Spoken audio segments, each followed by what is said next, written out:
Are you a corporate escapee and wasting valuable time attempting to figure challenges out on your own?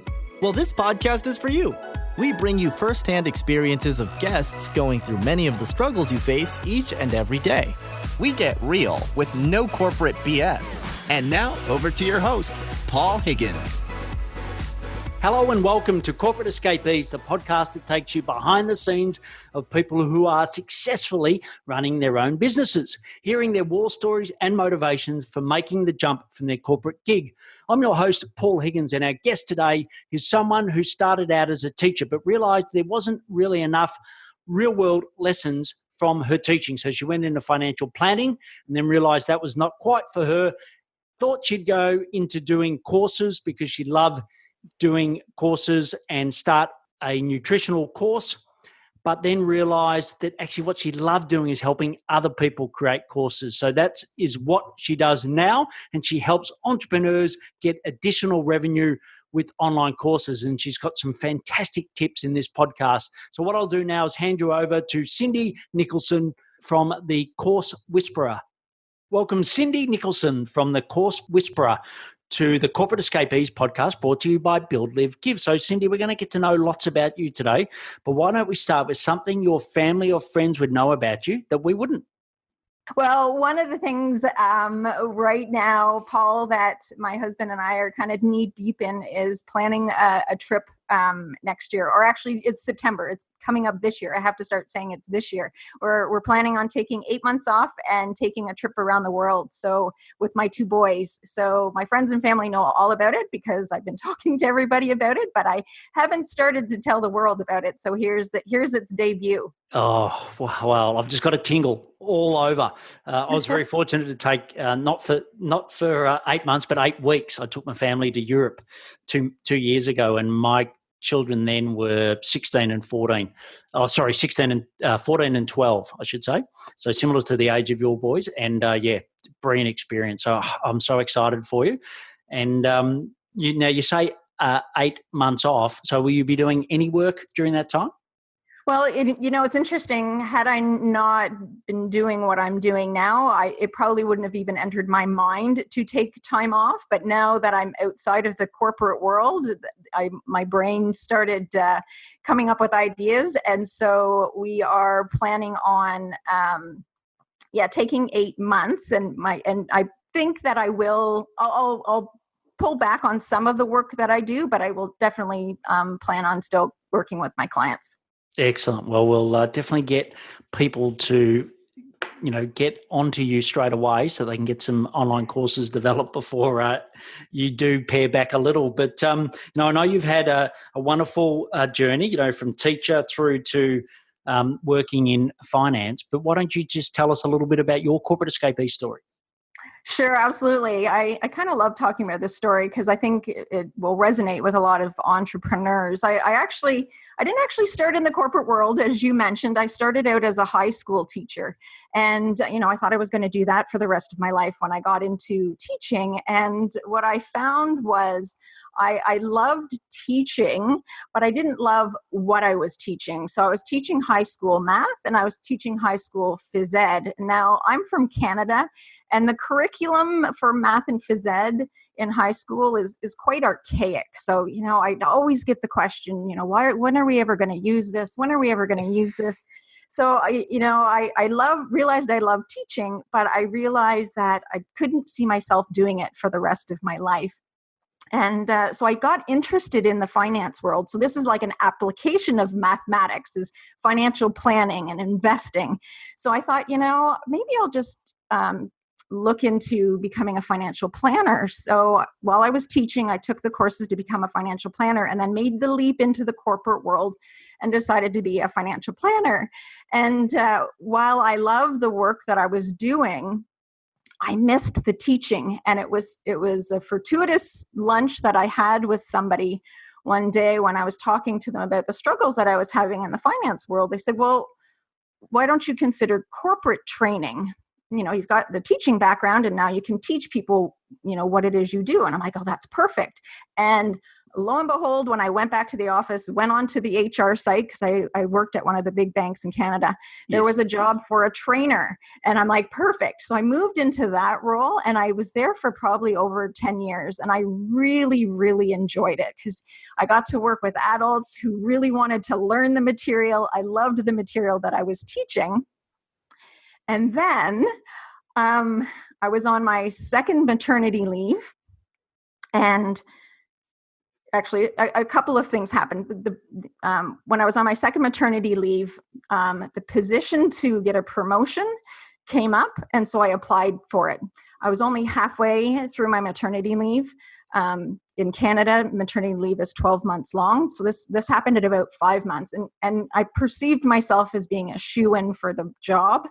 But I wasn't planning. I didn't want to go back to work early. So, in order for me to get the job, they would have had to wait for me to come back from maternity leave. And I didn't get the job. Somebody who had worked there far less than me ended up getting the job. So when I came back after my maternity leave, it was tough. It was tough working for somebody who I'd actually trained in the job and who would do things completely different than the way that I would do them. And so that was pretty much the beginning of the end, I think. And so I got a little bug in my brain. I probably worked in that role for about another year, and I got a bug in my brain. You know what? My kids, I had a young boy, a boy in primary school, and a young boy who was still home.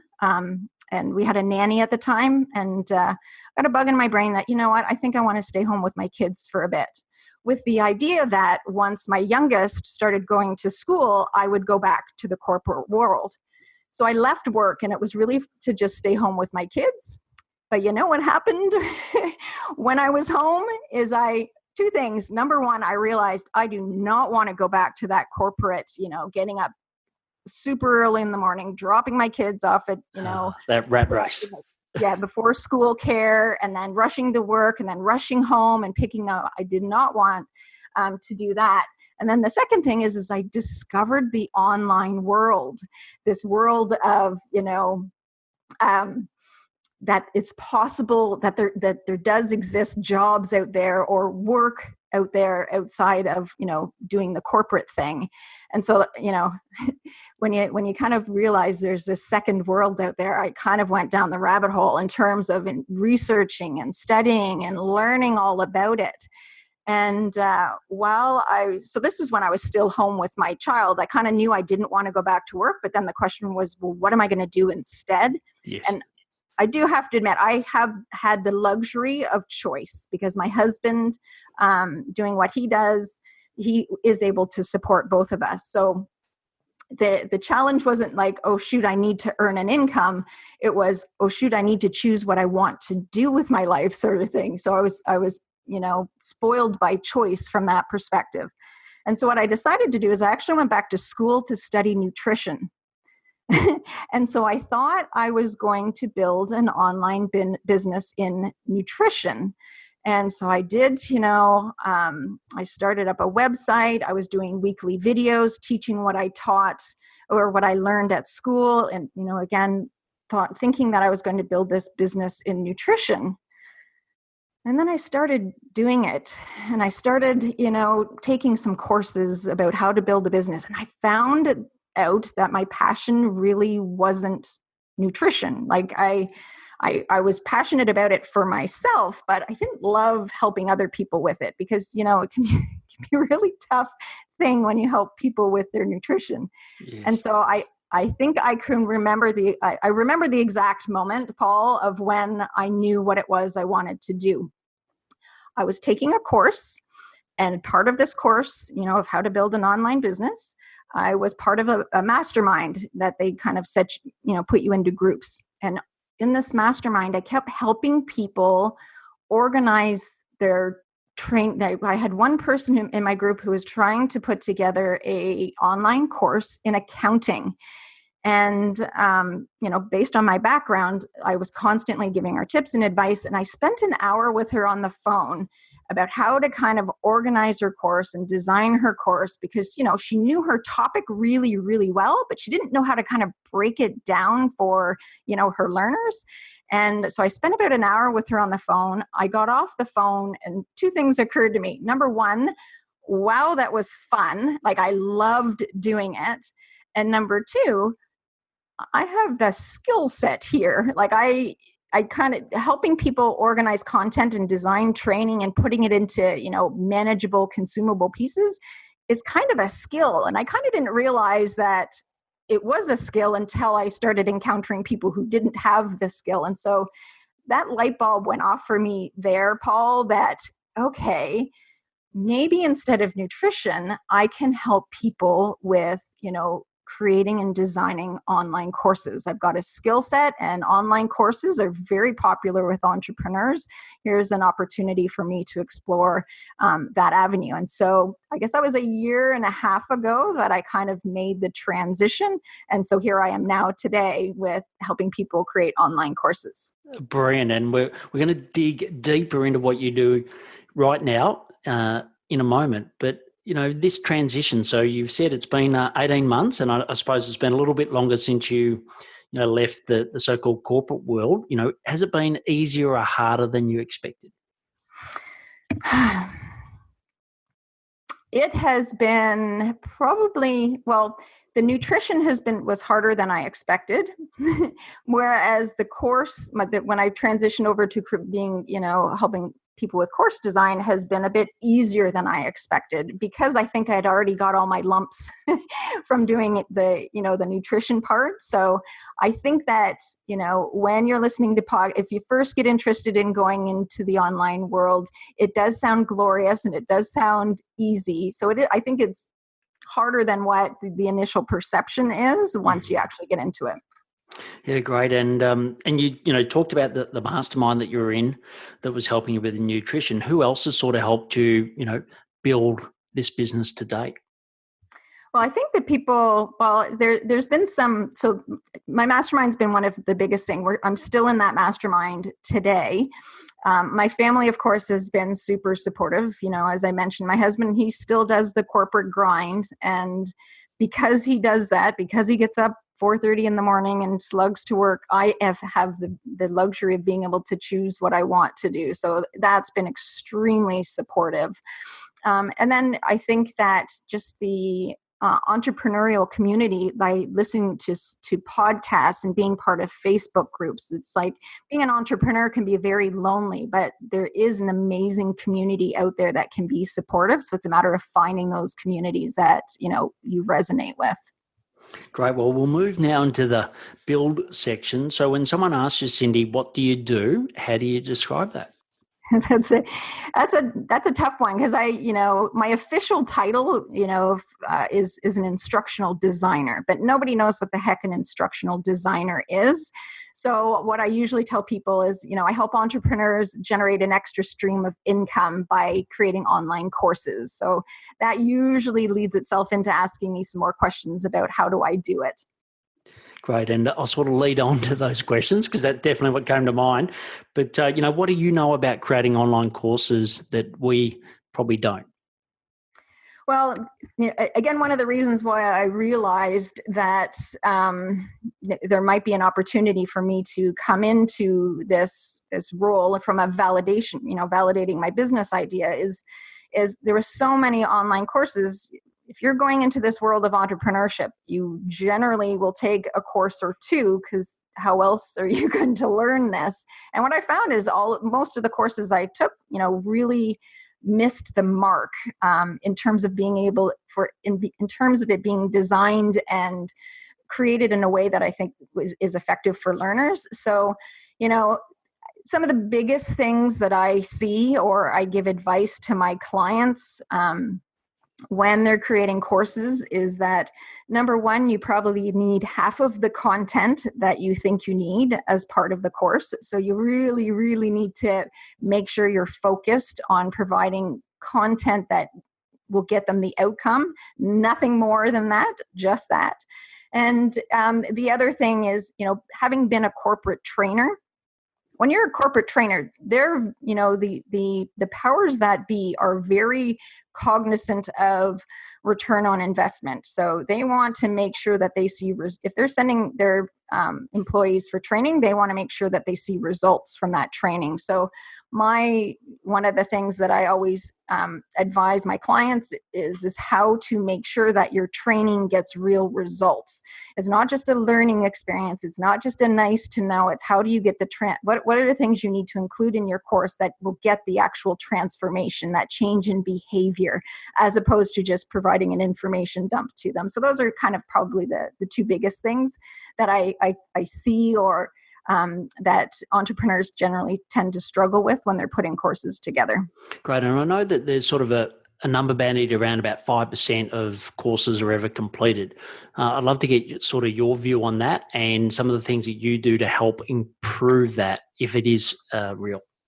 Yeah. Oh, well, I don't know the exact number, but it is extremely low. It's appallingly low. And so the idea is to get it up as much as possible. And there is absolutely things that you can do to make the course more engaging, make the course, help people get all the way through the course. And that's really where the instructional design comes in. What kind of things can you do? So number one, being super clear on what the outcome is. What is the result that you're getting for the client or the students that are taking your course? And then, and I've kind of already mentioned it, only include content that will get them that result.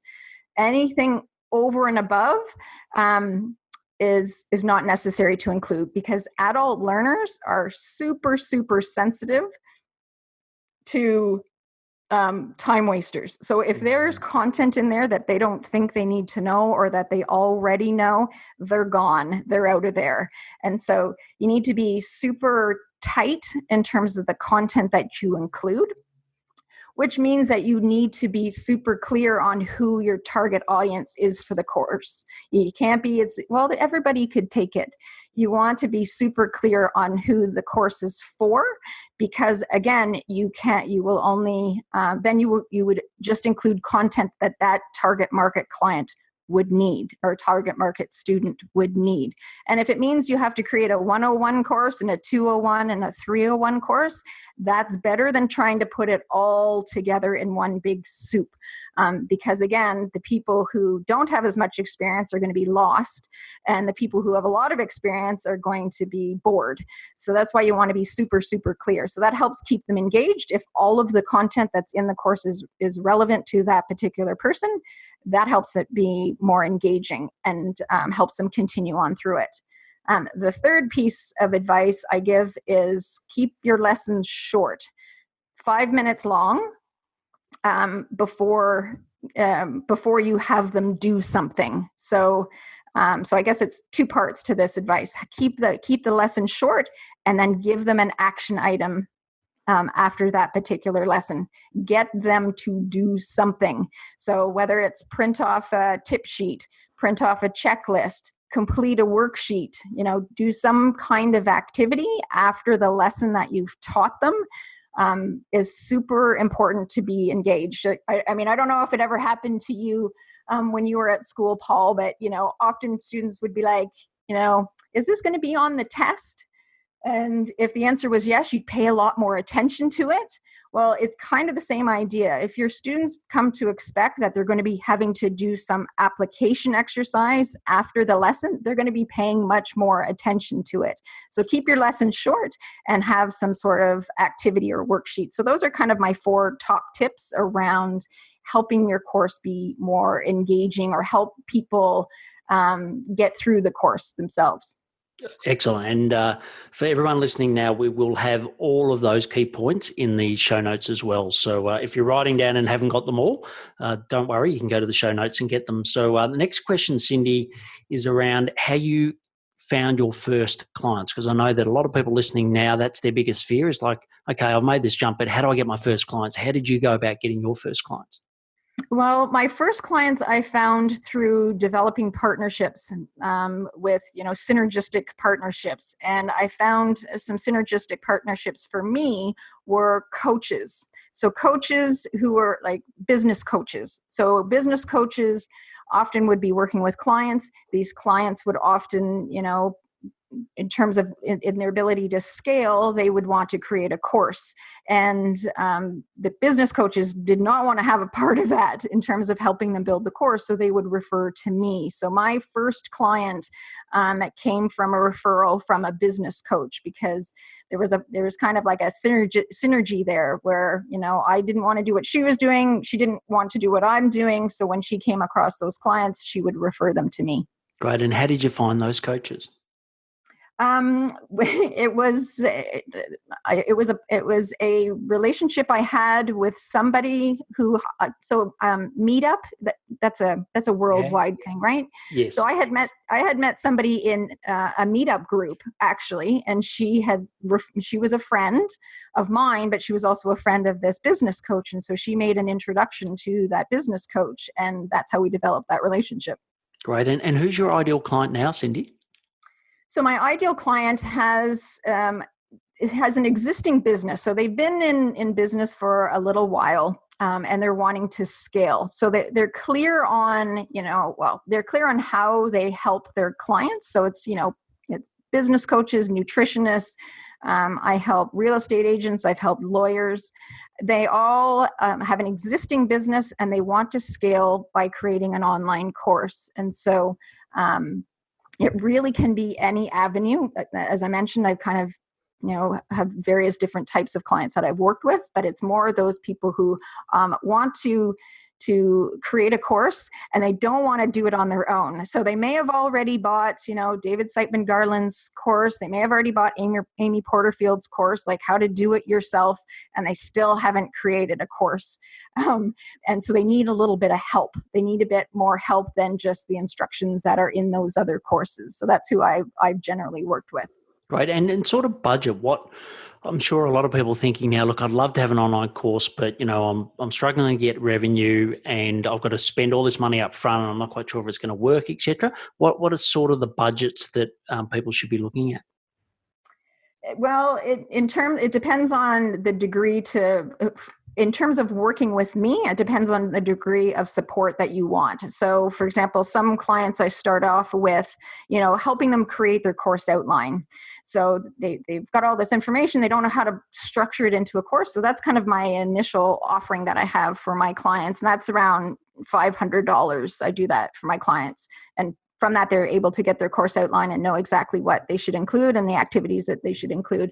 And then my two other offers I do it with them. I help them design the course. So I provide coaching and consulting to the clients, and they still do the work, but I provide, tips and advice. This is what you should work on now. I provide feedback and advice on the content that you've already created. And, that usually is over a 3-month period, and it depends on the scope of the course that they create, but I don't know, maybe starts around $2,500. And then above that is I do it for them, where they provide me the content and I create the course for them. And that is, in terms of how much that costs, it totally depends on a case-by-case basis. Sure. But from an industry point of view, is it, are people looking at 5,000, 10,000, as a broad range, not just you specifically, but as an industry perspective? What would it be? It can range anywhere probably from about 8,000 to like 30,000. Like, it depends on how, like, if you want super professional video and editing, that's going to run you much higher. If it's more kind of the beta testing, let's get this out there, it'll probably be around 8,000 or up. Sure. And I'm assuming, is it a bit like, speaking, where you've got to start somewhere? So, maybe not go to the 30,000 straight away, but sort of build them. Is it like that with courses, or do you say, no, actually you should, put your best out first time? I don't recommend breaking the bank on your first course. 2 reasons. Number one, you don't know what kind of income necessarily you're going to be able to generate. So you don't want to make this huge investment without knowing what your ROI is. And number two, when you're first creating your course, it's going to change.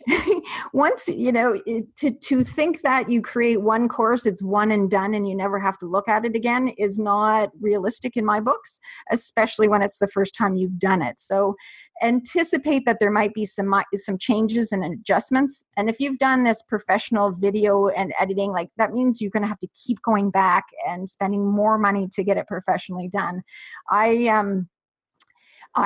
So I recommend kind of starting bootstrapping it as much as you possibly can at the beginning until you get a better idea, until you know like how scalable it is, and then you can fork over that higher amount to make it look prettier. Sure. And look, I could talk to you all day about this, but just last question on the courses per se is, which idea to go with. I know that the theory is that you build an audience, you find out what the biggest pain points are, and you deliver for that. I completely get that. But what happens if there's multiple pain points? How do you help people decide in that strategy session which idea they should ultimately run with? I usually, in terms of, because you're absolutely right, like what is a pain point? What's the problem that you want to solve? So there's multiple pain points, you can go back to your audience and find out which one is the most urgent. That would be the first thing to assess. Which one is the most painful to your audience? Which one, would they be, because you really want to know that the pain point is big enough, but that they're willing to pull out their wallet to pay money to solve the pain point. So that's what you need to make sure that all pain points are created equal. So figure out which one's the biggest pain point. The other thing is creating your first course it takes some work. Like it's a learning curve. So pick a topic that you'll enjoy doing the most, because that is going to get you through the rough times or, the hours that it takes to put this course together. So, start with something that you are particularly passionate about and excited about, because that is going to help you keep going, especially your first time going through the course. Obviously, the subsequent times you create courses, you certainly you'll get better at it or what have you. So stick with something that you really enjoy and not will be dying after working on it for a couple of weeks.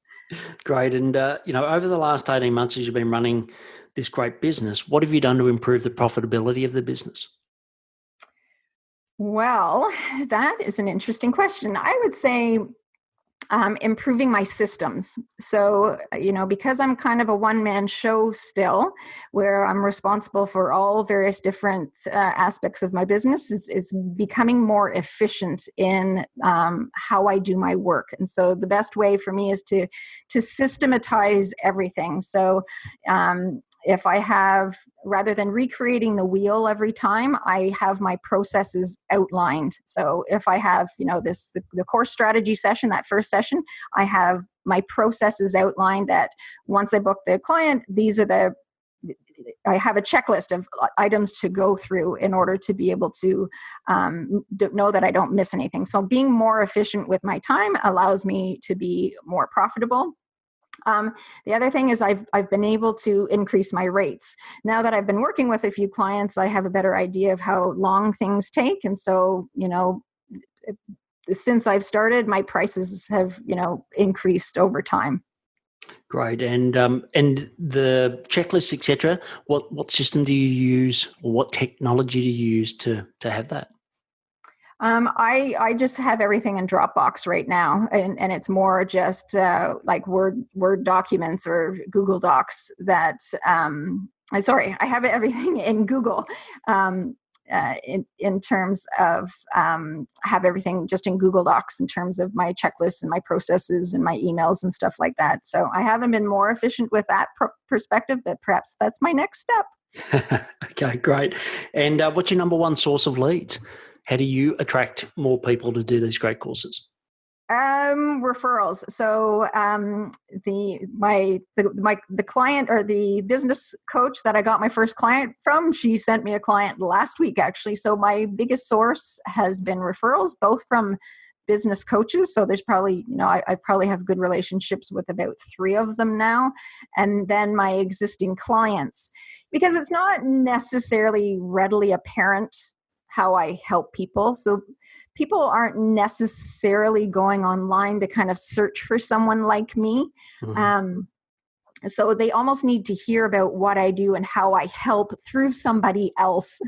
Because often they think, oh, well, it's just the content. I know how to do the content. But if they need to have somebody kind of tell them that they need somebody like me or share their experience of working with me, word of mouth has been by far my most successful avenue. I've been doing more podcasts again, so I can explain that what I offer actually exists out there, because a lot of people probably don't even know that they can get this kind of support. So getting some more visibility and talking about what I do has been helpful. And I've been doing that through podcasts.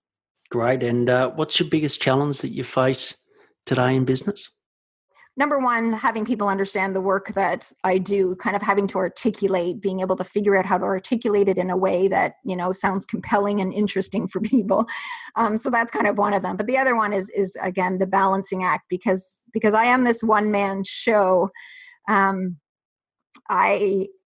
have to continue to be disciplined in my marketing efforts when I have a full client load sort of thing. And I found that what I've done in the past is when I've been busy with clients, my marketing has fallen off. But then I finish off with my clients, and because I haven't done any marketing, I don't have, people to fill it with. But being able to balance my marketing along with my client work is probably one of the things that I keep working on. Okay, excellent. Well, before we go into the next section, I'd like to mention our YouTube channel called Build, Live, Give. You get tips to help corporate escapees, just like Cindy and myself, to rapidly grow. So please go on, enjoy the content, and subscribe, and also share it with other corporate escapees, just like Cindy, who are trying to find both financial and lifestyle freedom. So the next section is the live section, Cindy. So what daily habits make you successful? Okay, well, I'd say first and foremost, and you've probably heard this before, is getting my workout done in the morning. I think that having 2 boys at home and a husband that works a lot, it was very difficult for me to get my workouts in. Now that my boys are a little bit older, I find that I can leave the house in the morning and leave them here. So I'm number one, it's been helpful is kind of getting my exercise in the morning. Number 2, one of the things that, when I was talking about struggling with balancing it all, one of the ways that I have decided to organize my life is to create theme days. So, for example, Tuesdays and Thursdays are my client work days. Those are the days that I book my client appointments, and I don't have client meetings on any other day. Wednesday is my marketing day. So I make sure that that's the day is spent focused on that. So that has been the way that I've been able to manage that struggle that I've been having. And then I think the last thing that's kind of really helped me be successful is planning my week, in terms of being super, super clear when I start the week as to what I want to accomplish by the end of the week. And by planning out my week on Sunday really helps me make sure that I get her all done and keep sane at the same time. Great. Well, you mentioned, David before, your husband, who's been very supportive. Now, he's listening right now. So what would you like to say to him about the support he's given you through this journey? Yeah, he's been fantastic. Like, the poor guy, first of all, I dump on him that I want to leave work. And then I want to go back to school and study nutrition. And then I want to do another business and go over to move to Course Whisperer and help people with design content. So through it all, he has never questioned what I was doing. He's always been 100% supportive, and I have just been so grateful and blessed by that. And the fact that he's kind of given me the beauty of being able to choose the work that I want to do and work on my own terms has been, pretty much the best gift anyone could give me. And so my goal now is to see if I can give that gift back to him. It would be my ultimate goal, that within 5 years that he's able to leave the corporate world, and either we work together or he figures out how to build his business on his own or what have you. So if I can give that gift back to him of what he's given me, that would be the ultimate dream. And you talked about your two boys. I know they're 10 and 12. What have you been able to do with them because of the lifestyle that you've now got after leaving corporate? Well, it's funny. Some of the things, being at home and working with having kids at home can often be a bit of a juggling act in and of itself. But I always need to remember that if I was at the office, I wouldn't have these opportunities. So number one, I always remember my boys, from time, they're getting a little bit older, so it doesn't happen as much, but they would often crawl in bed with me in the morning when they wake up. And I thought, in the corporate world, if I would have been gone by now, I would not have had the opportunity to have this special time with them. So that's number one. Number two is being able to volunteer at their school. So I've been able to go on class trips with them. I've been able to help them at their school. So those are two things that I would not have that opportunity if I was still working in the corporate world. Brilliant. And the next section is the give section. So what's a charity or a community that you're passionate about and why? Well, the United Way in Canada here, it's actually set up through my husband's work. And so, we kind of give our donations. But what I love about the United Way is that it's broad, it's far reaching in terms of it provides support to a number of different charities. And so the fact that our investments can help reach a number of different charities is something that I like about it. The other thing is we've started working with United Way.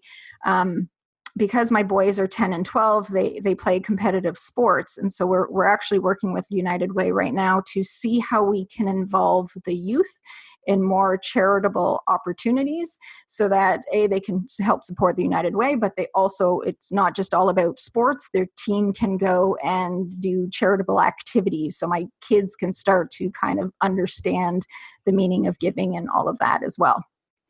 Brilliant. And the last section is the action section where I'll ask you some questions and just get some rapid fire responses. So the first one is, what are your top 3 productivity tips? So that's a good one. Number one is being planful with my email. I think my email is my biggest distraction of my work. So I have 2 times a day that I go into my email, first thing in the morning and then mid-afternoon, kind of almost when I need a brain break from my work. So have a disciplined schedule around my email has probably been one of my biggest saviors in terms of saving time and not getting distracted when I should be focusing on work. The other tip I kind of already mentioned was like planning my week on, being clear on Sunday, everything that I need to do, and having it plotted out on each calendar day, the outcome or the result that I want to have by the end of the day. And as I go through the day, at the end of the day, I go back through, highlight all of the things that I was, said I was going to do, and then, be mindful of what I'm going to do the next day. And then I think the other productivity tip that I really try and work on, again, not perfect, but I try to make sure I have a home for everything. So because I'm working with clients and the volume of content can be quite enormous, I make sure I have a super clear filing system on my laptop or in my Dropbox folder. So I know where everything is. So if somebody asks me where something, I can find it pretty easily because so much time can be spent, searching for things or finding things. But I make sure, especially when I first start working with a client, that I set everything up at the beginning and make sure there's a home for everything, especially electronically. Great. And what are some favorite apps or software that you recommend? Well, I love Dropbox. I've mentioned it already. I use Zoom a lot. I know that that's what we're talking on right now. It's been a fantastic tool in terms of me being able to connect with clients. And then the other one, sometimes I go in order to kind of clear my brain, I'll go to, say, a Whole Foods or somewhere to work outside the home. And there's an app called brain.fm. I don't know if you've ever heard of it, but it's an app where it will provide music or sounds, noise in your headphones to help kind of tune out all of the other distracting noises that are around you. So there's tools for, focus, whether or not you want to meditate or whether you want to sleep. So I use the focus part of Brain FM to, I put that in my ears whenever I'm working outside the home. Fantastic. And the next question is around podcasts. What are some podcasts that you love to listen to? Well, probably my favorite one that I listen to is Mind Your Business by James Wedmore. And what I find I really like about that is he really, because a lot about being an entrepreneur is the battle with your mind, and the mindset and the psychological challenges that you come across when being an entrepreneur, and that's what James Wedmore talks a lot about, is how to overcome that mental struggle, and so that's one of the main ones that I like to listen to. Great. And I know you've given so much excellent advice, and certainly on not just life, business, but also on courses. But what's some parting advice you'd love to leave fellow corporate escapees? Well, and this is what I found was the biggest difference between, being a corporate employee versus being an entrepreneur, is being an entrepreneur can be a roller coaster. And that's okay. So some days you're going to have really, really amazing days, and some days you're going to have really crappy days. But what I have found is it all works itself out. And what's cool is it's all you. Like it's not your boss. It's not your fellow coworkers. It's all you. So that's what I really like about it is, my ups and my downs are all me, but number one, expect it. So you're going to have great days. You're going to have really crappy days, but that happens, and that's okay. And it's just the nature of the beast. And so be prepared for it. But I think everybody experiences that as an entrepreneur. Excellent. Well, once again, thanks, Cindy, for coming on and sharing all your wisdom and, the rich insights into your great life. We're very excited for you to go on that 8-month trip. It sounds absolutely wonderful. And as I said before, make sure as you're listening now that you get get Cindy's help on your online course before she departs. I know you will be doing a little bit of work then, but it'd be great to get that done before you go. And she's kindly offered a download on courses, which sort of backs up some of her brilliant content today. So it's at thecoursewhisperer.co, not .com, but .co /escapee. And we will have that in the show notes, plus everything else that Cindy has mentioned. And her website, which I know she's proudly now got the new .com, is just simply coursewhisperer.com. So Cindy, thanks a lot for coming on, and we wish you all the best. Paul, thank you. I appreciate the time.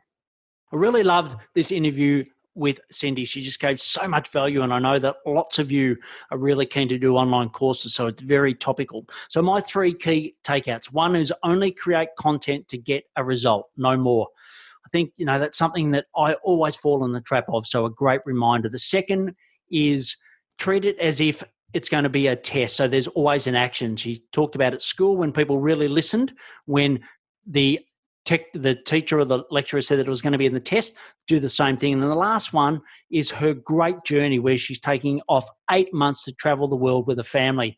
And I know she's got a little bit of work to do to get the structure right and build a team, particularly a VA. We talked a little bit about that after the podcast, but just the ability to have left corporate and take 8 months to travel the world with your family is absolutely brilliant. So I'd love to hear what you got out of this really rich podcast. Email me at paul@buildlivegive.com. Also, if you know other corporate escapees that would get huge value out of listening to this, please share it with them so they can get both lifestyle and financial freedom. Thank you. Thank you for listening to the Corporate Escapees podcast, brought to you by Build, Live, Give. If you would like to join a community of like-minded peers, please visit www.buildlivegive.com. Until next time, thanks for listening and be brave.